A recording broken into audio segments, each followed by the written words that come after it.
Oil LPG update. Modi सरकारला मानलं. जे देश कोणाला माहीत सुद्धा नाही तिथून भारत सरकारने आणलं तेल एलपीजी. सध्या जगातील अनेक देशांमध्ये मध्य पूर्वेत सुरू असलेल्या युद्धाचा परिणाम दिसून येत आहे. कुठे पेट्रोल डिझेलच्या किमती प्रचंड वाढल्या आहेत, तर कुठे लॉकडाऊन लावण्याची वेळ आली आहे. काही देशांमध्ये नागरिकांना सार्वजनिक वाहतुकीच्या साधनांचा वापर करण्याचं आवाहन केले जात आहे. मिडल ईस्टच्या या युद्धाने तेल आणि गॅस संकट निर्माण केले.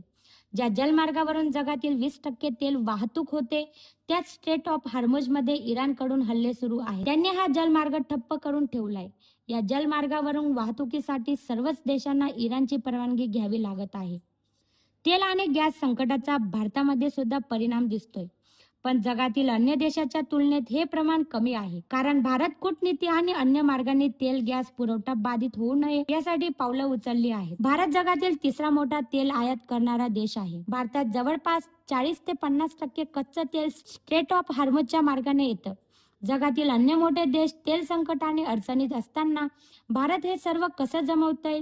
भारताची स्ट्रॅटेजी काय आहे? भारताने कूटनीतीने समस्येवर समाधान शोधताना अगदी छोट्या छोट्या देशांना आपल्या सोबत घेतलं आहे. ज्या देशाबद्दल फार माहिती नाही अशा देशांना सोबत घेऊन बऱ्याच प्रमाणात भारताने आपल्या समस्येवर मार्ग शोधलाय. मागच्या महिन्याच्या तुलनेत भारत कच्चं तेल एलपीजी आणि एलएनजीच्या साठ्यात वाढ झाली आहे, असं पेट्रोलियम मंत्रालयाकडून सांगण्यात आलं आहे. सध्या निर्माण झालेल्या संकट स्थितीवर भारत एलपीजी आयातीसाठी अमेरिका, रशिया, कॅनडा, नॉर्वे आणि पश्चिम आफ्रिकेतील नायजेरिया यातील अनेक देशांमधून पुरवठा सुद्धा सुरू झाला आहे.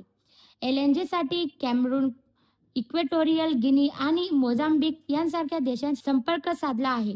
सौदी अरेबिया आणि यूएई हार्मुझला बायपास करणाऱ्या पाईपलाईन मार्गे पुरवठा करत आहे. ABS news Marathi.